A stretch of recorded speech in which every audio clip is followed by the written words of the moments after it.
안녕하세요 여러분, 저희는 아싸라비아입니다. 아싸라비아는 아웃사이더의 생각을 가진 사람들이 팟캐스트에 침투해서 인사이더들의 세상을 털어보는 그런 팟캐스트고요. 저는 진행을 맡은 MC 대석입니다. 안녕하세요, 작은선입니다. 안녕하세요, 쓰레빠짱입니다. 여러분께 여쭤보고 싶은 거 있어요. 네. 오늘 트위터에서 좀 논란이 되고 있는 사진인데요. 이런 식으로 친구가 아이스크림을 사온다면 너는 화가 나냐 안 나냐 약간 이런 거예요. 그래서 사온 게 아만나, 바밤바, 메가톤바, 비비빅, 옥동자 이렇게 사왔대요. 몇십 년 된. 아니요, 옥동자는 몇십 년 안 됐어요. 그렇군요. 이렇게 사왔어요. 그래서 이렇게 화가 나냐 안 나냐 하면서 이제 올린 건데 예, 이걸 본 분이 옥동자 왜 끼어? 먹어보긴 했어 씨발. 여기 나도 옥동자가 딱 들었는데. 씨발은. 되게 열받아가지고 엄청 옥동자 팬이신가 보네. 엄청 분노하셨더라고요. 굉장히 옥동자 좋아하시는 여기 팬이셨나 왜 보네. 끼우냐. 아니 근데 다들 제가 좋아하는 아이스크림이라서. 그럴 것 같아서 제가 가져왔어요. 옥동자 2002년 출시인데 20년 됐어. 오, 옥동자 와. 벌써? 네. 아니 그 전에 것들은 40년 넘은 거라. 그렇긴 한데. 나한테는 옥동자가 최신 아이스크림이라고. 뭐? 누가 옥동자가 20년 됐대? 아니 그러니까 2년 됐어, 2년. 지난번에 우리가 세월의 흐름이 확 느껴질 예. 때인데 네. 옥동자가 20년 됐다는 거 보고 갑자기 진짜 깜짝 놀랐다. 네. 와. 비빅은 뭐 내가 비비빅 우리 태어날 때 전부터 비비빅은 있었어요. 있었을 것 아만나 이런 같은데요. 거. 1975년 출시. 저랑 생일이 똑같네요. 저도 우리 75년생인데. 태어나기 전이야. 응. 바밤바. 그러니까 이런 거였는데 다들 반응이 왜 그 고전인데요. 슬픈 반응이었어요. 나는 메가톤바를 좋아하는데 슬픈 반응. 비비빅 얼마나 맛있는데 유유 약간. 재밌네요. 원래 아이스크림 만드는 회사에 잠깐 있었죠. 있었죠. 있었죠. 예. 근데 이렇게 40년 된 제품들이고 하니까 그렇게 이제 회사가 정체가 되는구나 하는 생각이. 근데 재밌는 갑자기. 게 요즘 나온 거 그렇게 히트 잘 히트를 못 못하지 쳐요. 않아요? 그러니까 금방 주기가 짧고 요즘 나오는 거는 오히려 안 팔려요. 금방 그럼 사그라들고. 이런 애들이 엄청 스테디셀러인 네. 거죠. 제가 만들던 것도 한때 초코퍼지가 굉장히 유행했던 적이 뭐지? 있었거든요. 기억도 안 나네. 그 롯데 상강에서 나왔던 초코퍼지라고 쫀득쫀득한 뭐 초코 그게 광고도 좀 잘 되고 엄청 잘 나갔었어요. 네. 근데 지금 거의 안 먹잖아요. 자 이름도 잘 모르시잖아요 지금. 그런 식으로 원래 유행 주기가 짧은데 이렇게 오래가는 브랜드가 사실 잘 없는 거죠. 그게 이제 뭔가 뭐랄까 고전의 힘?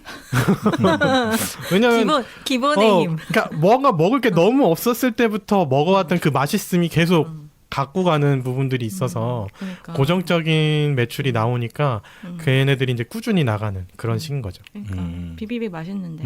글쎄. 먹어보면 그 말 못해요. 안 먹어서 그렇지. 얘네 안 먹어보고 이러는 거야? 그렇죠. 약간 촌스러운 느낌이 나긴 나잖아요. 너무 자기 태어날 때부터 봐왔던 아이스크림, 뭐 부닭다리 이런 거죠. 옥동자 맛있는데. 옥동자 맛있죠. 다들 옥동자 그 시발에 공감하는 걸로. 그렇죠. 빠삐코랑 뭐 제가 빠삐코를 열심히 끼웠습니다. 그 튜브를 열심히 끼우고 아유, 구구콘도 제가 열심히 만들고 그 네. 회사 다닐 때. 네. 그러니까 심지어 보석바도 요즘은 만들고. TV에 나오지 않는 그 주제곡도 아직도 귀에 남아 있는 것들이 빠삐코 있거든요. 스크류바. 요상하게 꼬였네. 그 스크류바. 그러니까 그것까지 기억이 남다고 내 말은. 자자자. 정리하고 들어가죠. 오늘 준비해 오신 거 있죠? 네. 작은 손에 작은.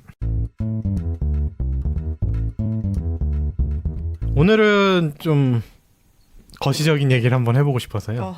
여러분은 아마 이슬람 하면 어떻게 생각하실지 몰라도 약간 폭력적이고 거칠고 무서운 종교다라는 이미지를 갖고 있지 않으신가요? 아니 뭐 저는 사실 이슬람 친구들이 해외 활동하면서 좀 많이 있어가지고 그런 게 잘 없는데 사실 그런 이미지로 많이 보여지는 거는 사실이죠. 우리나라 언론 통해서 보여지는 이미지들은. 그렇죠. 서구 언론에 주로 그런 강성의 이미지를 많이 보여주고 있죠. 근데 그렇게 된 이유가 뭐 사실 뭐 여러 가지가 있겠지만 가장 근본적인 이유는 일단 그 이슬람의 가장 큰 2대 종파인 시아파와 수니파의 대립부터 시작하는 게 아닌가 싶어서 네. 뭐 아프간 지금 사태도 있고 이런 걸 맞이하여 하니까 좀 이상하네요. 그 유래를 못 풀어주시는 건가요? 네, 그래서 수니파와 시아파 이 얘기는 한번 들어보셨을 거예요. 수니파가 있고 시아파가 있다. 근데 과연 그 두 종파가 뭐가 다른 건지 저건 갑자기 궁금해지더라고요. 사실 이런 거에 대한 방송을 저 꽤 여러 번 들었거든요. 근데 들을 때만 이러고 끝나면은 이렇게 약간 휘발성이 머리에서 강하죠. 휘발성이 다 날아가. 저도 그랬던 것 같아요. 네. 몇 번 들었던 것 같긴 한데 하나도 기억이 남는 게 없어서 또 궁금해져서 한번 알아봤습니다. 네. 아시다시피 무함마드, 마호메트. 그러니까 무함마드라고 부르고 또 마호메트라고도 부릅니다. 같은 사람. 예. 이 사람이 이제 창시를 했죠. 궁금한 게 그게 사람이에요? 네, 사람입니다. 사람 맞아요? 그래서 이 사람은 종교를 창시했지만 신격화가 되지 않고 선지자, 최초의 선지자로 이제 숭앙을 받는 신은 오로지 알라 한 분이라는 유일신 사상을 갖고 있죠. 그리고 이 선지자 이제 무함마드가 죽은 후에 후계자 분쟁이 일어나는데 이것 때문에 두 가지 종파로 나뉜 셈인데요. 이 무함마드가 죽고 무함마드의 혈통을 중심으로 지도자가 이어져야 한다고 주장하는 이들이 시아파예요. 그러니까 약간 전제 왕권 같은 개념이죠. 아버지의 아들이 다시 종교 지도자가 되고 또 그 아들이 종교 지도자가 되는 약간 왕권처럼 이어지는 종교 지도자가 시아파입니다. 반면에 그 주변에 강한 조력자들이 있었잖아요. 무함마드 주변에. 개국공신. 네. 그런 사람들이 있었기 때문에 자기들의 이제 권리를 또 주장하기 위해서 선거로 가장 적합한 지도자를 뽑아야 된다라고 주장한 세력이 순위파입니다. 그러니까 전제 정권 왕처럼 물려받아야 되는 게 시아, 그리고 민주정처럼 선거로 뽑자라는 게 순위파고요. 네, 지금 현재의 구도는 순위파가 대다수를 차지하고 있어요. 그래요? 네. 그 지금 아프간 점령한 탈레반도 순위파인가요? 네, 순위파.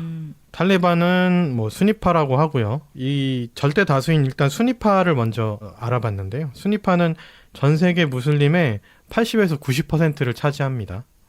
전 세계 무슬림이 약 20억으로 추정되고 있거든요. 네, 되게 많아요. 그래서 한 16억에서 18억 정도가 순위파라고 하네요. 근데 이 순위파는 주로 동남아권과 인도, 여기 있네요. 파키스탄에 파키스탄. 퍼져 있는 네. 무슬림들이 거의 순위파라고 하네요. 네. 그리고 중동의 대표적인 순위파 국가로는 우리가 잘 알고 있는 사우디아라비아가 있습니다. 반면 소수인 시아파 국가들은 어디 있냐면 이란, 이라크, 레바논, 시리아 등이 있습니다. 이란의 경우는 국민 대다수가 시아파고요. 네.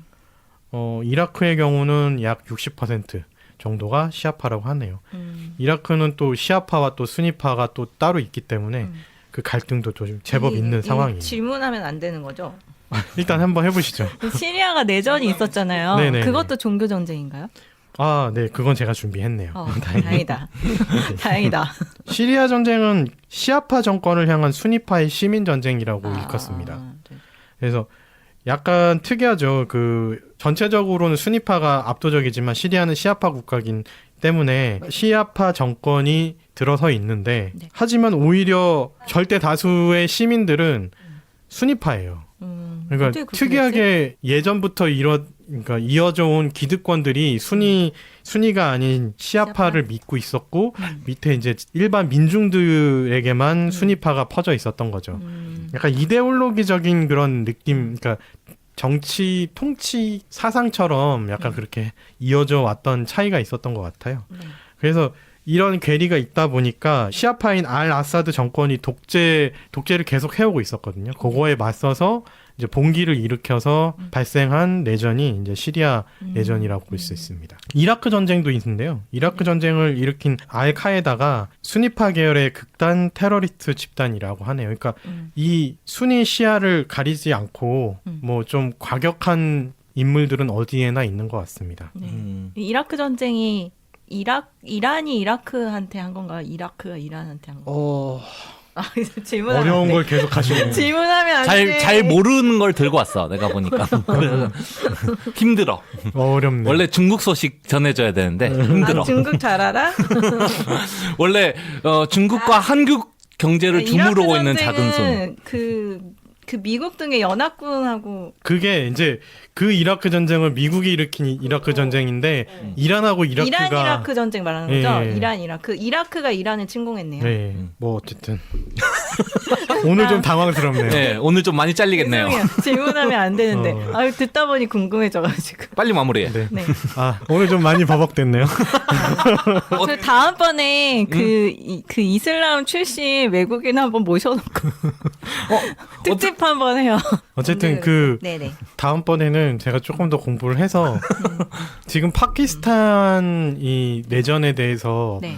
잘 아는 친구가 있어서 제가 항상 강의를 좀 듣거든요. 아, 그 네. 친구를 모셔와요. 그럴까요? 할 일도 없는데 네, 그 친구 모셔와요. 굉장히 재밌게 말을 잘 해서 되게 재밌게 들고 있어서 네. 다음에 그 특집을 한번 해보는 것도 재밌을 것 같긴 해요. 그 친구를 이제 초대석에 한번 그럼 어떻게 모시는 오늘은 걸로. 드러내는 걸로? 네. 오늘은 질문에 너무 당황해서 제가 준비한 걸 반도 못했습니다. 죄송해요. 조금 더 준비를 했어야 되는데 다음번에는 좀 더 알겠습니다. 좀 더 많은 준비를 해오겠습니다. 네. 지금까지 작은 자은이었습니다. 네, 아싸라비아입니다. 오늘 주제는 치킨에 대해서 얘기를 해볼 건데요. 여러분들 치킨 많이 드십니까?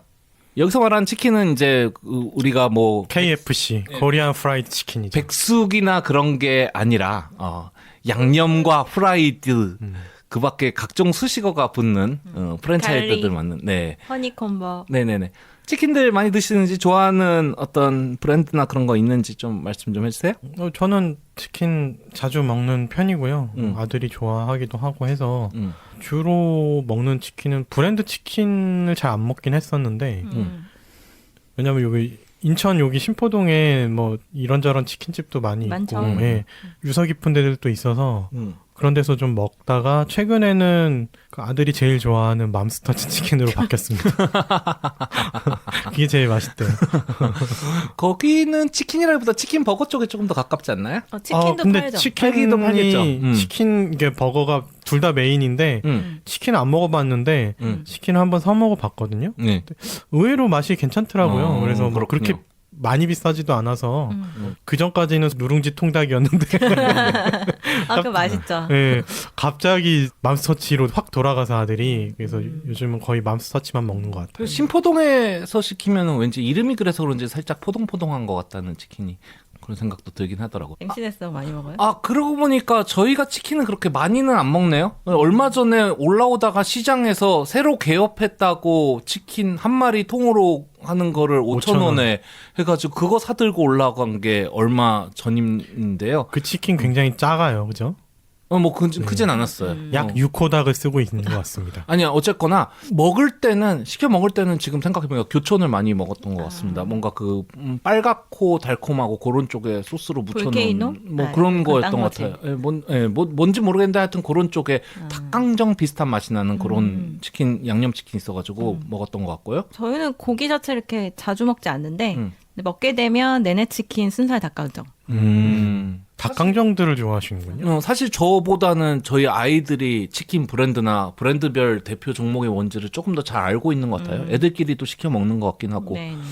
그런데 어쨌건 우리 삶에서 뭐 치맥 축제라든가 거의 밈화될 정도로 치킨이라는 것이 뭐 우리 삶에서 떨어질 수는 없는 존재가 됐잖아요. 여기저기서 정말 많이들 먹던데 거기에 대해서 이번에 황교익 씨가 한마디 함으로써 좀 논란이 터졌습니다. 그 논란에 대해서는 다들 인지하고 계시지요? 네. 워낙 시끄럽게 떠들어서 언론에서 안 들을래 안 들을 수가 없었어요. 언론이 너무 주입을 귀에다 때려 박더라고요. 원래 했던 말은 전체 다 얘기하기는 좀 그렇고 한국에 맛있는 게 참 많은데 부자는 치킨 안 먹는다. 물론 어쩌다가 먹을 수는 있어도 맛있다고 찾아서 먹지는 않는다. 먹는 것에 계급이 있다. 그러면서 치킨은 서민의 음식이라고 얘기를 하고요. 마칼로니스트로서 자기가 바라는 것은 값싸고 맛있는 치킨 이다. 외국인이 한국 치킨 특별하게 여기는 것은 과도한 경쟁 때문에 고도로 발달한 양념법뿐이다. 그 양념 안의 닭은 전 세계에서 거의 유일하게 작다. 그래서 맛없고 비싸다. 라고 해서 나는 맛 칼럼니스트로서 우리 노동자와 청소년과 알바와 라이더의 치킨이 맛있고 싸지길 진심으로 바란다라고 썼어요. 그런데 이 글이 좀 소소하게 화제를 얻더니 이제 이게 큰 표적거리가 된 게 사단법인 대한양계협회에서 성명서를 냈습니다. 근데 이 성명서가 거의 폭도들이 협박장을 보내는 수준의 제가 아까 말했죠. 그 조선시대에 네. 그 성난 유림이 임금님께 상소 올리듯이 혹은 을사늑약에 대항하는 신이랴 방송대교 장지은님의 아니 그런 명문에 비하면 안 되잖아요. 그 정도의 어떤 분노가 여기 명문은 담겨 아니었어요. 하지만 글 자체는 이게 누가 보고 쓰기 전에는 혈서로 쓴 게 아닐까 할 정도로 그런 그 정도의 느낌. 그런 느낌. 왜냐면은 처음에 제목은 맛 칼럼니스트 황교익의 치킨 폄훼 내용과 관련하여 이렇게 뭐 제목은 그럴싸하게 잘하는데 첫 줄이 이래. 일이 잘 안 풀리면 애꿎은데 화풀이 한다지만 이건 너무나 황당하고 어이가 없어 도저히 그냥 넘길 수가 없다. 신이랴 방송대교. 명문이랑 비교하니까 너무 죄송스러워. 중간중간만 읽어줄게요. 딱 봐도 능글맞고 토 나올 것 같은 썩소의 화상을 필두로 한 기사 내용에 우리나라 치킨에 대한 온갖 비방으로 관련 산업에 종사하는 사람의 가슴에 대못을 박은과 동시에 치킨 소비 감소를 유도한 오만 방자함의 결과가 어떨지는 무지하지만 충분히 예상할 거라 생각한다. 아, 이건 북한 성명서 아니에요? 네. 도중에 이제 대한민국에서 소비자가 원하는 한 1.5kg 닭은 1.5kg 닭이 이제 그 황교익이 치킨 작다고 작다고 한 거. 비판한 지점인데 1.5kg 닭은 영원히 이어진다는 사실을 망각하지 마라. 맨 마지막에 이제 끝이 어떻게 되냐면 이 같은 경고에도 불구하고 향후 경거망동한 작태를 이어간다거나 치킨 소비를 저해하는 행위가 지속될 경우 우리 닭고기 산업 종사자는 실현 가능한 모든 수단과 방법을 동원하여 처절하게 복수할 것임을 천명한다. 아 이거 북한 그 조선중앙TV 그거 같아요. 비바다로 만들 것입니다. 이 같은 경고에도 불구하고 조롱하면 안 될 것 같아요. 이분들이 이게 조롱이 아니라 얼마나 화가 났으면 그건 이해하거든. 막 분노하고 너무 열받고 나를 막 욕한 것 같으니까. 나를 욕한 것 같고 나를 모욕한 것 같고 그 마음은 알겠는데 이게 그래도 성명서인데 공식적인 문서잖아요. 쓰기 전에 많은 퇴고를 거쳤을 텐데 약간 이런 식으로 성명서를 발표하면 그 내용이 잘 안 들어와요. 아니 변호사면 한 명 있어도 이런 일은 좀 검토만 많이 거쳐도 좀 다운시키고 사실 이성적으로 썼어야 되는 거 아닌가. 아니 그러니까 제가 보기에는 진짜 솔직히 말해서 아주 무대뽀의 폭력배 같은 사람이 사장 자리에 앉아 있든지 자기 맘대로 해버리는 그렇지 않으면 진짜 순박한 일만 해오신 분이 말을 잘 다듬지 못하시는 분이 정말로 화가 나가지고 그대로 쏟아놓은 듯한 그런 느낌이 드는 겁니다. 그래서 이것 때문에 이제 이게 좀 크게 펑 터져가지고 그래서 언론들에서 기사가 막 쏟아지기 시작하니까 이제 황교익의 페북을 제가 찾아보니까 신이 났어요. 그래서 막 하루에 글을 10개도 막 20개도 막 거기에 대해서 자료하고 말하고 예전에 했던 말 다시 또 하고 막 하면서 계속 글을 올리는 거예요. 뭐 사실 이분이 의도한 바예요. MC 대석이랑 좀 결이 비슷한 분이거든요. 관심 주면 좋아하는. 아니 이번 이제 이야기를 위해서 네. 사실 자료를 이분 의견도 좀 정리를 해야 되니까 자료를 정리해야 되는데 그거 진짜 힘들었습니다. 너무 많아? 너무 많아. 너무 많아가지고 그 중에서 좀 핵심적인 내용을 골라내야 되는데 앞에 얘기랑 뒤에 얘기랑 겹치는 것들도 좀 있고 해가지고 자료는 좀 올려놨는데 한 번쯤은 읽어보셨나요? 네. 읽어봤습니다. 대체적으로 뭐 어떻게 생각하십니까? 뭐 총평 좀 들을까요? 이것도 총평해야 돼. 아니 총평? 치킨 사태 좀 새롭게 알게 된 사실이 있었다라든가 일단 황교익식의 글에 대해서 평가를 하자면 그의 문제 제기는 그 문제 제기할 수 있다고 봅니다.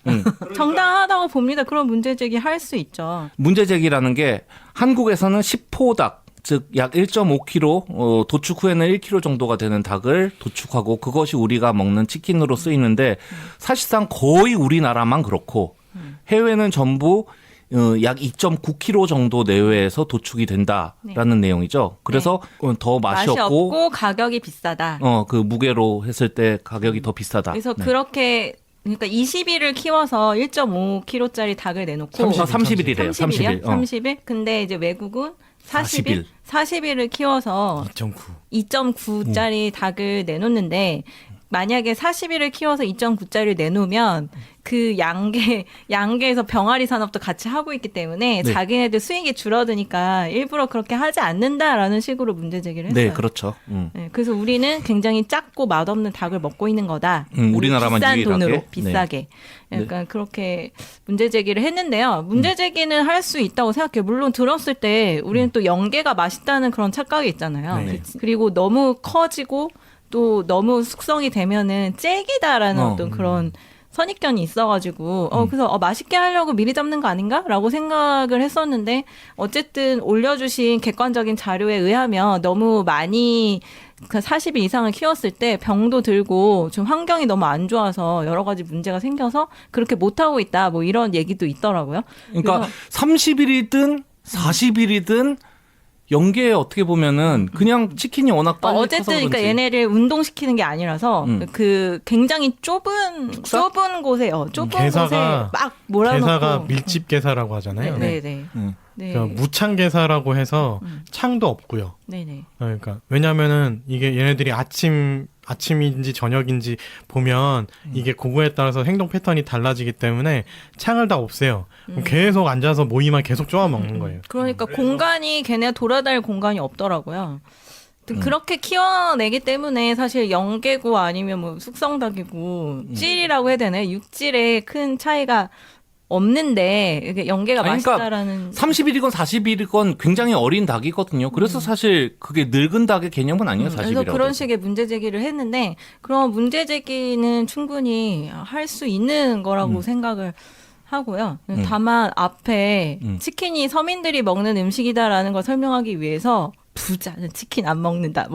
내가 마칼로미스를 어쩌고 저쩌고 하면서 이제 앞에 쓸데없는 사정이 너무 굉장히 많아요. 그 단정적인 어조에 논란이 될 만한 말들을 이렇게 붙였잖아요. 그래서 성명서도 보면 사실은 양기업계가 일부러 1.5kg짜리를 내놓으면서 우리를 속이고 있어라는 그 내용에 대한 반박이 들어가야 되는데 근데 그게 아니라 앞에 부자를 어쩌고저쩌고 농락을 하고 막 그거에 막 더 막 열받아서 막 하더라고요. 이거 논점이 아닌데. 전체적으로 정리가 안 된 문장이었죠. 약간 그런 느낌이 들었고 부자는 치킨 안 먹는다 그것 때문에 사람들이 그 최태원 씨 네. 페이스북에 가가지고 교촌 치킨 뭐 매니아라고 또 인정했더라고요. 페이스북 가가지고 부자는 정말 치킨 안 먹나요? 물어보니까 교촌 치킨 매니아입니다. 이렇게 답을 다셨더라고요. 아마 교촌치킨 사장이랑 친구일 거야. 아무튼 그런 식으로 밈되고 이제 이분의 그 어법이라고 해야 되나? 네, 그런 면이 있죠. 그렇지만 문제 제기 충분히 할 수 있다고 봅니다. 네, 그 작은 손님? 저는 처음에는 뭐 별로 관심이 없다가 네. 대충 알고는 있었거든요. 이런 사실들이 왜 문제가 있었다라는 거 대충은 알고 있었는데 네. 뭐 내가 먹었을 때 맛이 괜찮으면 상관없지라고 생각하고 있었는데 이제 치킨이 맛없는 건 아니잖아요. 네, 그러니까 저는 제일 문제인 이 사람의 그 황교익 씨의 말에 가장 문제인 거는 치킨이 맛없다라고 단정한 거예요. 한국 닭이 맛없다라고 하면은 오히려 조금 나았을 것 같은데 한국 치킨은 맛있어요. 어쩔 수 없이 그런 뭐 양념이라든지 아니면 그냥 튀김옷을 하더라도 거기에 반죽에 들어가는 양념이라든지 이런 것들의 배합에 살도 의해서 맛있어요. 살도 맛있어요. 그걸로 해서 같이 먹으면 맛있게 될 수밖에 없는 염지도 해놓고 그러니까 맛이 없을 수는 없어요. 그러니까 순수한 닭고기 자체의 맛이 떨어진다라고 주장을 원래 했어야 되는데 그러면은 어그로가 안 끌리니까 제일 어그로가 끌릴 수 있는 치킨 맛없다라고 딱 던져놓고 그 뒤에 설명하는 건 한국 닭이 맛없다 이러니까 저는 거기서 괴리가 좀 있어서 좀 이거 좀 너무 어그로 끌려고 일부러 이렇게 던졌네라는 생각이 좀 들어서 그거는 조금 불편하긴 했는데 결국 그 사람이 내세우는 논거나 이런 것들은 거의 틀린 부분이 잘은 없기 때문에 요거는 좀 깊이 산업적으로 국민들에게 지금 이렇게 어그로로 이게 소비되는 게 아니라 진짜 이런 산업적인 고찰이 좀 더 있어야 되는데 이 언론놈들은 그냥 1대1, 뭐 1대2, 얘가 한 방 때렸어, 제가 한 방 때렸어, 막 이런 식으로만 무슨 경마 보도하듯이 하고 있으니까 이게 좀 너무 어이가 없더라고요. 진짜 핵심을 보도하는 언론은 거의 없는 것 같아서. 아까 그 얘기도 해주시면 좋을 것 같아요. 아까 그러니까 이게 농민들을 비판하는 방향으로 가면 안 되는데. 그렇죠. 그 말씀하셨잖아요. 이게 이제 양계 협회, 이거는 이제 점점 얘기가 나가면서 이제 하려고 했었던 거긴 그래요? 한데, 이게 중요한 거는 이 모든 이 산업 양계 산업의 문제점은 수직 계열화가 너무 몰려 있어요. 그러니까 이게 나라에서 이렇게 주로 이제 박정희와 전두환 요때부터 시작해서 이제 그런 그 독재 정권들에서 관리를 편하게 하기 위해서 일부 기업에게 네. 이 양계 쪽 핵심 권리들 그리고 산업들을 다 몰아준 이유 때문에 더 그런 것 같습니다. 그래서 이게 지금 거대한 하림이라는 그림자가 있는 거거든요. 이 한국의 치킨 산업, 이 양계 산업은 거대한 그 하림이라는 거대한 거인의 그림자에 덮여서 좀 신음하고 있다고 해야 되나? 이런 상황이에요. 그래서 이거는 아마 다른 지금 MC 대성님이나 주셨던 자료에는 나와 있지 않고 다른 그 대한민국 치킨전이라는 책 네. 내용 위주로 나와 있는데 네. 저는 그쪽 부분을 많이 좀 공부를 했었거든요. 그래서 아 이런 문제들이 좀 있었구나라는 걸 그래서 좀 많이 이게 느껴서 시스템에 대한 어떤 네. 비판이 돼야 되는데 아마도 이 글이 그 직접 닭을 키우시는 그 양계 농민들을 약간 건드린 셈이 돼서 그렇죠. 그래서 그렇게 분노를 하셨나요? 농민을 약간 사기를 친다라. 그러니까 이게 이 사람도 뭔가 제대로 비판할 거면 하림에 대해서 까고 이런 산업 구조에 대해서 알려주고 이래서 어쩔 수 없이 지금 이런 상황이다. 이 사람들이 이거는 이렇게 1.5호 닭을 만들고 있는 양산하고 있는 거는 이 대기업의 그러니까 자기의 이익 극대화를 위한 횡포다라는 식으로 갔으면 더 좋았을 것 같은데 약간 그 닭 키우는 사람들이 다 문제다 이런 식으로 가니까 그 얘기도 다 했어요. 처음 어그로를 참 끌렸을 때는 약간 그냥 치킨이 다 맛없고 닭 키우는 사람들이 거짓말하고 있다라는 식이었잖아요. 그래서 양계협회에서 발끈한 거죠. 그렇죠. 그렇게 돼서 그 사람들도 근데 그 양계협회도 정말로 이제 순수한 농민들인 건지 아니면 하림의 관변 단체인 건지는 알 수는 없죠. 그 말투를 보면 순수한 농민들 같기도 한데 순수한 농민을 이제 관변 단체로 끌어들일 수도 있는 거니까. 말투가 너무 너무 순수하더라고요. 하긴 했죠. 너무 순수하게 화를 내시더라고요. 그래서 보면은 말한 지점들의 뭐 팩트 여부를 보면은 일단 한국만 1.5kg냐 이건 거의 팩트더라고요. 네, 맞습니다. 뭐 거의. 미국, 일본 이런 쪽 가도 그렇게 먹는 데가 없어요. 그래서 저는 사실 이번에 이거 하자 이전에 이거 화제됐을 때 실제로 관련 사실 많이 찾아보고서 꽤 충격을 받았어요. 저는 잘 모르고 있던 내용이거든요. 그러면서 아 그래서였구나 하고 딱 불현듯 떠오르는 게 영국에서 저희 누나 결혼할 때 이모님이 올라오셔가지고 그때 영국 닭을 슈퍼마켓에서 사가지고 그걸로 이제 일종의 삼계탕, 백숙 이런 거를 끓여 먹었거든요. 야 영국 닭 왜 이렇게 크냐 하면서 막 큰 칼 가지고 낑낑하면서 이거 닭을 막 분해를 하셔가지고 막 그걸 가지고 그때 있던 사람들이 다 배부르게 먹어서 한 마리 가지고. 닭이 거의 칠면조만 한가 보네요. 아니 그러니까요. 거기서 팝콘 치킨에 비밀 해가지고 거기에 보면은 닭 한 마리 가지고 4명 가족 어린이까지 해가지고 먹는 게 나오는데 이게 엄청 큰 거예요. 그런데 지금 우리나라에서는 1인 1닭이라는 말, 뭐 그런 말들이 1인 1닭, 1일 1닭 뭐 이런 말들이 많이 네. 그냥 혼자서 먹어서도 양 많은 사람은 거의 먹을 수 있을 정도로 지금 그렇게 돼 있다는 사실 자체에 충격을 먹었고 그게 왜 그런가를 또 찾아보니까 그것도 이 사람 말이 맞더라고요. 이게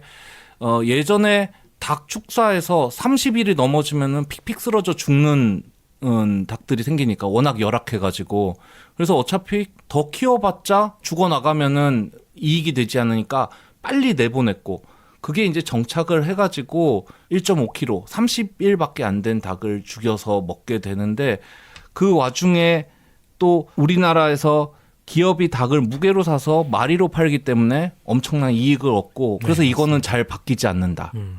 그래서 이 얘기도 보니까 황교익이 이번에 갑자기 작심하고 떠든 게 아니라 꾸준히 해왔더라고요. 네, 몇 년 전부터 계속 해왔던 얘기예요. 계속 해왔더라고요. 계속 똑같은 얘기를. 근데 관심이 안 가져지다가 지금 말하신 어그로든 어쨌든 간에 이게 화제가 확 몰리니까 사람들이 이번만큼이란 단서가 붙지만 황교익이 옳았다. 황교익이 옳았다 해서 관심이 모이고 있잖아요. 그러면 이건 결과론적으로 보면은 어쨌건 교전 중에 좀 총상을 입는 다른 선량한 분들이 있을지 몰라도 옳은 문제 제기가 아니었는가 옳은 방식인지는 잘 모르겠지만 옳은 방식은 아닌 것 같은데. 근데 뭐 어떻게 해야 옳아요? 사람들이 관심을 안 가져주잖아. 10년 동안 계속 말해도 관심을 안 가져주다가 이제는 알게 되잖아. 국민청원에 올리시지 그랬나? 국민청원에 올린다고 될까? 올리면 대부분 화제가 되던데. 일단은 대성님 말에 조금 덧붙이자면은 네. 그 산업 구조에 대한 것도 맞고요.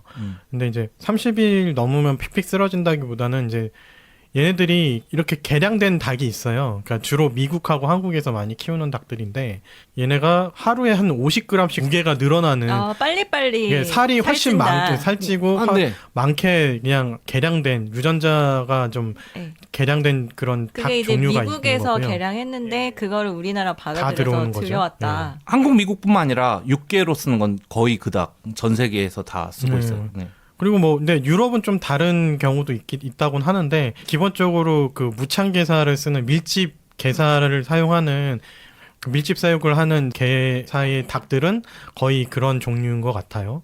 그래서 걔네들이 이제 30일 지나면 피피 쓰러진다기보다 이제 이 시간이 지날수록 이 무게를 지탱을 못해서 다리가 부러지고 그렇죠. 폐사율이 높아지는 것도 사실이고요. 그거에 더해서 이제 막 약도 더 많이 써야 되고 이러니까 확실히 경제성이 떨어지는 거죠. 그리고 한국에서는 좀 더 특이한 게 병아리 산업을 또 하림이 또 갖고 있어요. 그러니까 병아리를 농민들이 사서 키우는 게 아니라 병아리도 다 위탁 사업이에요. 그러니까 하림 병아리를 농민들한테 줘요. 그리고 닭까지 키워라. 결국 병아리 생산해서 돈을 버는 건 하림이고 그 병아리를 가져다가 그냥 키워만 주는 게 양계협회인 거예요. 양계 농민인 거예요. 그러니까 닭에 대한 소유권이 아예 없어요. 되게 어처구니 없는 일이긴 한데 대부분은 그렇게 지금 되고 있는 시스템이라고 하네요, 한국이. 그래서 그렇게 해서 뭐 한 마리를 다 키웠을 때 몇백 원을 겨우 400원인가 500원인가를 받는데요. 그러니까 터무니없는 것 같아요, 제 생각에도. 그런데 이미 이 게사 하나를 증축하려면 대략 1억 원 정도가 든다고 하네요. 그러니까 이게 보통 근데 1억 그 하나 가지고는 택도 없으니까 규모의 경제를 실현하기 위해서 한 서너 개, 5개 막 해서 한 농가에서 많으면 20만 마리, 한 사이클당 20만 마리를 키운다고 합니다. 보통은 10만에서 20만 사이긴 한데 그러니까는 이 사람들은 완전히 하림에게 종속돼서 하라는 대로 할 수밖에 없고 하림은 이거를 빨리 잡을수록 이익인 게 왜냐면 병아리를 또 파니까 자기들이 그러니까 병아리의 수익도 남고 빨리 죽여서 아까 말씀하신 것대로 무게로 나는 사오지만 팔 때는 마리로 파니까 그것도 남고 앞으로 남고 뒤로 남고 어떤 상황에서 다 남는 거예요. 그러니까 점점 더 그 사이클을 빨리 계속 만들게 되는 그런 대기업의 이기심이 있는 거죠. 여기는 하림이 독점 기업인 거예요? 여기는 그냥 육계 기업이라고만 나와 있는 거라서 하림 외에도 있는 걸로 아는데 있긴 있는데 네. 자, 그 한국의 6개 기업이 한 대략 10개 정도가 있는데 가장 큰 거는 하림이고요. 그리고 양계를 위한 모든 수직 계열화의 모든 기업이 다 갖고 있는 게 하림이 유일합니다. 그러니까 사료부터 약부터 항생제라든지 예방접종 모든 걸 다 하림이 거의 독점하다시피 해요. 뭐 마니커라든지 이런 데들도 키우긴 하는데 결국은 하림한테 다 사오는 거예요. 키우기만 하는 이제 대기업인 거죠. 하림이 이제 대기업으로 완전히 올라갔거든요. 저 영어 가르칠 때도 지문 중에 주식이 일단 정해지면은 다른 더 좋은 곡물이 나와도 주식이 잘 안 바뀐다. 다른 시스템들이 거기에 맞게 다 됐기 때문이다. 해서 밀하고 감자의 유럽의 예전에 정착 예를 들면서 뭐 쓰는 농기구의 종류라든가 쓰는 제빵기라든가 뭐 베이커리의 어떤 그런 공급망까지도 다 바꿔야 되기 때문에 쉽지는 않다라고 했거든요. 사실 1.5kg 닭을 하는 게 전혀 소비자의 선택이나 그런 것과는 상관없이 그냥 그렇게 공급이 된 거였지만 일단 그렇게 정착이 되니까 예를 들어서 뭐 황교익 씨 말에 의하면 닭을 이제 걸어서 돌아가는 장치조차도 3kg 닭이 걸리면 제대로 안 돌아간다 할 정도로 다 바꿔야 돼, 그러면. 다 바꿔야 되는 구조여가지고 그래서 그게 쉬운 일이 아니다. 완전 구조적 어떤 변화를 염두에 두고 지금 얘기를 하는 모양인데요. 그런데 일단 1.5kg짜리로 우리가 먹는 게 연간 10억 마리를 먹는데요. 근데 이걸 만약 3kg짜리로 바꾸면 연간 5억 마리면 되고 병아리 한 마리가 평균 500원이니까 연간 2,500억 원이 절약이 된다고 하고 이 말은 다시 말해서 기업의 매출은 2억 5천억 원이 줄어든다라는 얘기거든요. 2,500억이겠죠. 2억 5천 원이니까. 죄송합니다. 2,500억 원이. 근데 이 말은 잘못된 게 네. 더 키웠을 때 소요되는 사료값이랑 뭐 약값이랑 이런 거에 대한 거는 전혀 없이 그냥 그거 몇 마리 주니까 이만큼이 무조건 이건 좀 그럼 더 빠지는 거네. 아니. 그거보다는 더 줄죠. 더 아니. 근데 또 마리수를 많이 키우면 거기서 나오는 폐기물이라든가 이런 거 처리 비용이 또 더 많이 들기 때문에 어쨌건 대략적으로 따져봤을 때 기업이 막대한 손해를 감수해 가면서 이렇게 바꾸려고 들지를 않는다라는 얘기고 결국 우리 소비자의 선택하고는 상관이 없다는 게 골자가 되겠죠. 그러니까 이게 가장 큰 문제는 독점이라는 거예요. 독과점이라는 건데 이게 만약에 그렇지 않았다면 맛이 좀 상대적으로 덜한 닭들을 생산하는 기업이 있고 근데 뭐 신생 기업이 되게 크고 맛있는 닭을 생산한다 그러면 이쪽에 확 몰리겠죠.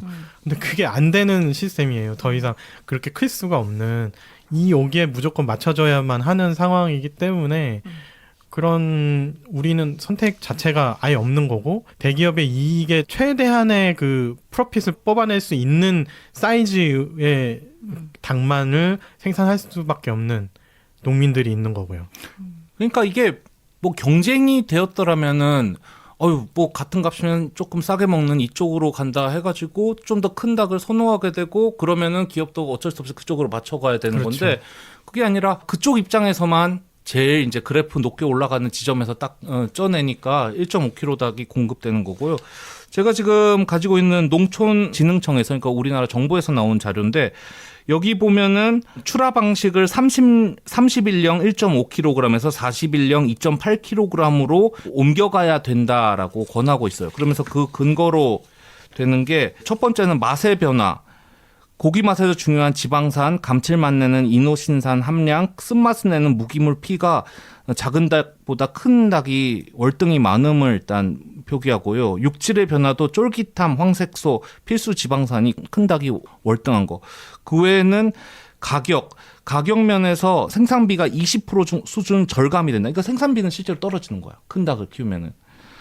병아리 가격 25% 이상 절감, 생산 자재 30% 수준 절감, 노동력 30% 절감, 가공비 20% 절감이고 맛의 변화는 더 적은 쪽으로 옮기지 않는. 농민한테도 좋은 거고. 그러니까 노동력 절감이면 잘리는 거 아니야 그만큼? 아니 그러니까 그 시간이 좀 준다는 거겠죠. 음. 왜냐하면 병아리를 처음 들어왔을 때 가장 더 손이 많이 갈 테니까 큰 닭들은 좀 손이 좀 덜 가고 그런 그러니까 거겠죠. 이 사이클을 적게 할 수가 있다는 거고요. 그래서 사실 요 얘기가 나왔을 때 그 대한민국 치킨 대전을 쓰신 정은정 농촌사회학자 네. 이분이 시선 집중에 나와서 황교익 발언에 대해서 언급을 좀 한 게 있는데요. 거기서 보면은 시포닭에 맞춰진 포장용지, 식용유 등등 모든 산업부터 뭐 튀기는 시간 뭐 그런 것까지 다 맞춰져 있기 때문에 이걸 바꾸는 게 쉽지는 않다. 그리고 뭐 우리나라에서는 닭을 전체 하나의 통닭 수준으로 소비를 하고 외국은 부분육으로 나눠가지고 따로따로 먹는 KFC에서 뭐 먹었을 때 보면은 다들 어떤 부위를 먹는 거지 하나의 닭의 형태를 보는 경우는 우리가 거의 없잖아요. 그래서 외국은 부분육이니까 그게 좀 가능하고 우리나라는 그냥 이렇게 발전한 거 아니냐라고 의견을 내셨는데 또 여기에 대해서도 반박의 의견은 있더라고요. 물론 황교익 씨가 내셨는데. 아 외로운 싸움이네. 네, 그렇습니다. 아니, 외국에서도 네. 통으로 안 먹는 건 아니니까. 네, 통으로 먹는다고 프랑스에서 우리나라의 찜과 비슷한 그 사진을 열심히 올리시기도 하고. 그게 주류인 음식은 아닐 텐데. 아니. 근데 그 얘기도 했어. 그 얘기도 한 게 이른바 우리나라에서 치킨 한 마리를 먹을 때도 한 마리를 한 마리를 한꺼번에 이렇게 통닭 형태로 보는 거는 옛날 시장에서나 가능한 거 아니냐. 분명히 날개 두 쪽에 다리 두 쪽에 다 있을 거는 있지만 우리도 사실 뭐 이게 같은 닭에서 온 건지 따져가면서 먹는 거는 아니잖아요. 사실 다 이렇게 부분육으로 나눠둔 후에 먹는 거니까 이거는 사실 중요한 지점이 아니다라고 얘기를 하는 부분이 있습니다.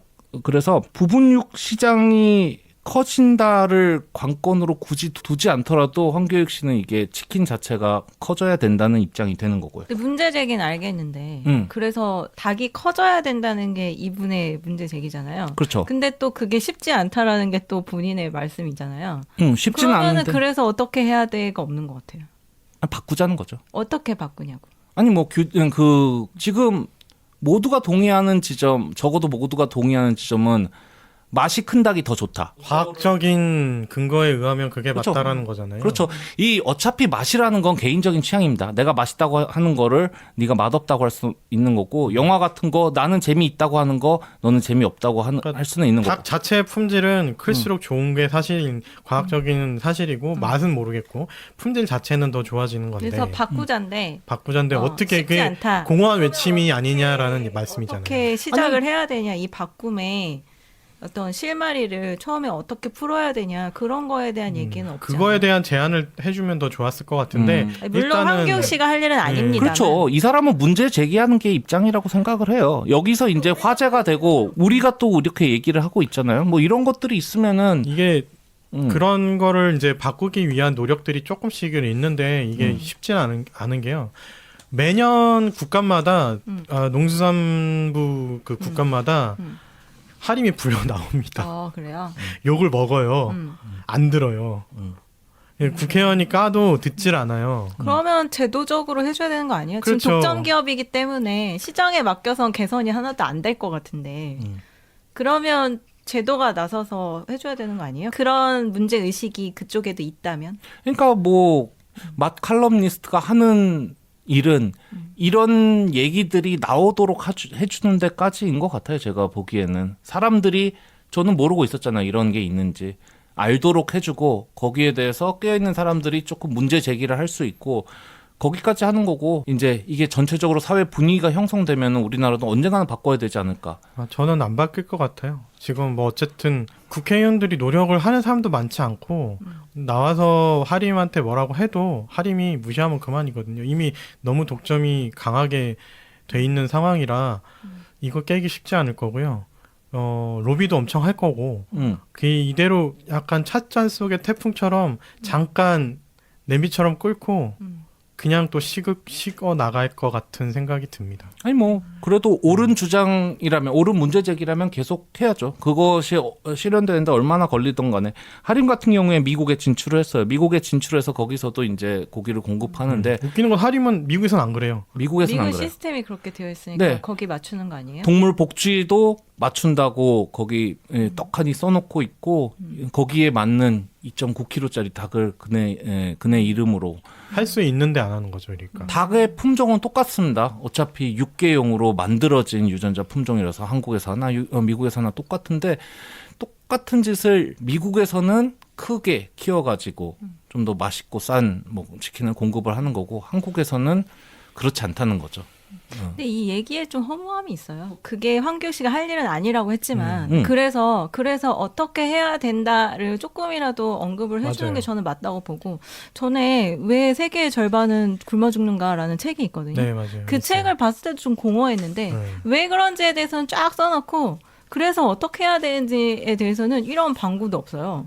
그래서 너무 거대한 얘기라. 너무 거대하니까 본인도 건드리질 못하는 거야. 어떻게 결국에는 너무 교과서적인, 너무 이상적인 얘기만 하고 끝났고, 결국에는 각자 알아서 힘을 키워야 된다로 결론 맺고 끝났거든요. 근데 그걸 보면서 너무 허무한 거예요. 어쨌든 지식인이라면 문제 제기를 물론 하는 것도 좋지만 문제 제기해야 되고, 문제 제기에 따른 대안. 뭐 대안이 막 대단한 게 아니라 약간의 힌트라도 있어야 된다고 생각해. 본인이 그거를 생각 안 했다면 그건 게으른 거고, 네, 어떤 약간의 생각이 있다면 어떻게 해야 된다라고 방향까지 좀 제시를 해줘야 되지 않나. 그래야 이게 의미 없는 잔소리에서 그치지 않으려면 네. 저는 그런 것도 조금 있어야 된다고 생각하거든요. 물론 그분이 해야 할 일은 아니지만 그분이 치킨에 그렇게 애정이 있고 이 우리나라 식문화에 애정이 있다면 그것까지 했어야 되지 않나? 아니, 그러니까 지금 한 말을 정리하자면, 그분이 해야 될 일은 아니지만 그분이 해줬으면 한다.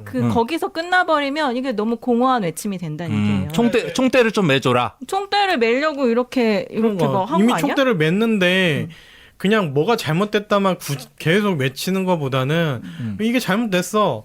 그러니까 우리는 이렇게 한번 바꿔보는 건 어떨까라는 제안 정도는 우리가 옛날에 최소한 대안 없는 해줘야. 비평하지 말라 하잖아요. 그냥 여기서 그치면 비판을 위한 비판이라고 돼버릴 수도 있는 거예요. 사실 그런 의미는 그렇기도 하고 아니겠지만 그냥 이 사람은 원래 그런 사람이야. 약간 이렇게 될 수도 있고. 모르겠어요. 뭐 저는 비판한 김에 이렇게 해서 농가와 어디가 협력해서 자생종에 뭐 닭을 키우고 우리는 뭐 우리도 그렇게까지 구체적인 건 아니더라고요. 아니 그러니까 그런 걸 할 수는 있겠지만 어쨌건 우리가 모르고 있던 사실을 알려줬다라는 점에서는 뭐 일말의 성과는 있었다라고 보고요. 그 이상은 뭐 이 사람의 능력이 어디까지 닿는가에 대한 개개인의 평가는 좀 다를 수 있다고 생각을 합니다. 저도 마무리 발언을 하면 저는 근데 뭐 하림이 잘못됐다라고 얘기도 하고 했지만 이제 결국 경제 논리로 가는 거라서 만약에 진짜 그 큰 닭으로 했을 때 뭐 아무래도 큰 닭 한 마리를 다 통째로 튀겨내면 좋긴 한데 그게 지금의 가격으로 그 큰 닭이 나올까라는 생각은 들거든요. 그러니까 진짜 그 한 두 배 비싸질 것이다. 훨씬 살이 많을 거고 무거울 거 아니에요. 그리고 이제 그 키로 단위당 가격은 싸지겠지만 전체 그 한 마리를 통으로 먹는 가격 자체는 올라갈 거잖아요. 대신 한 마리를 한 명이 먹는 게 아니라 세 명 이렇게 그렇죠. 먹게 되는 다 거고. 같이 먹겠죠. 그래서 그렇게 따지면은 이렇게 이제 긍정적인 변화가 일어났을 때 네. 우리의 지금 문화한 대로라면 한 마리 통으로 튀겼을 때 대략 지금 뭐 15,000원에서 2만 원 정도 사이의 치킨이 네. 이제 한 3만 원 이렇게 올라갈 수도 있는 상황인데 그러면 소비자들은 거기에 대해 또 반대를 하지 않을까. 뭔가 긍정적이고 우리 삶에 더 좋은 변화를 이끌고 싶으면 나도 희생하는 부분이 사실 있어야 되는데 저는 그렇게 되면 또 막 거의 밀란 수준으로 욕할 것 같거든요. 아 개혁 좋아. 뭐 이거 다 좋은데 근데 세금 올리라 그러면은 막 개거품 물고 난리를 치잖아요. 저도 초반에는 비용이 올라갈 것 같은 게 네. 왜냐하면 이걸 바꾸려면 다 바꿔야 된다고 그랬잖아요. 그러면 그 양계장도 바꿔야 되고 다시 고쳐야 되고 네, 공장도 다시 고쳐야 되고 그러면 처음에 인프라 비용이 들어갈 텐데 그럼 아마 한시적으로 치킨값이 엄청 뛸 거란 말이에요. 그리고 다시 내려가지 그럴 않겠죠. 거라고 생각이 들어요. 그러고 나서 내려갈 것이냐? 조금 안 내려가. 모두가 올린다면 안 내려간 채로 이익이 더 날 때까지 계속 그럼 말씀 그대로 치킨은 서민 음식인데 서민들 더 힘들어지는 거 아닌가? 뭐 그런 생각도 가끔 조금은 드네요. 뭐 단순한 계산으로 보자면 우리 KFC 지금은 잘 안 가는 곳이 된 KFC 제가 예전에 이제 KFS에서 간만에 치킨을 먹어볼까 했다가 아 맞다 여기 무가 안 나오지 뭐 그 생각을 갑자기 하면서 한국 치킨이 참 많이 발전했구나 생각을 했었는데 KFC에서 치킨 요거 큰 거 작은 거 어떻게 구분되는지 혹시 기억하세요? 그 피스로 합니다. 조각으로요. 예. 몇 조각 몇 조각으로 네, 맞아요. 예, 나가게 되죠. 사실 이제 더 큰 닭이 유통이 되게 되면은 이제 마리로 먹는 문화는 가족이 먹을 때나 그렇게 될 테고 워낙 커지니까 아마 이 몇 피스를 시켜 먹는다거나 이런 것들이 조금 더 정착이 되지 않을까 싶어요. 그래서 전체적으로 봤을 때는 가격이 떨어진다, 뭐 이걸 떠나가지고 지금 잘못된 것인데 이걸 왜 고치지 않는가가 좀 관점이 될 것 같은데 요 얘기가 어떻게 흘러갈지는 저도 잘 모르겠습니다만 일단 문제가 제기된 부분들 여러분도 관심 있으시면은 관련 정보들 많이 찾아보셨으면 좋겠습니다. 저희는 오늘 치킨, 한국에서 말하는 양념치킨, 프라이드 치킨, 그리고 그게 맛이 있다 없다 논쟁으로 번져진 우리나라가 과연 작고 맛없는 닭을 먹는가에 대해서 얘기를 나눠봤습니다. 감사합니다. 감사합니다.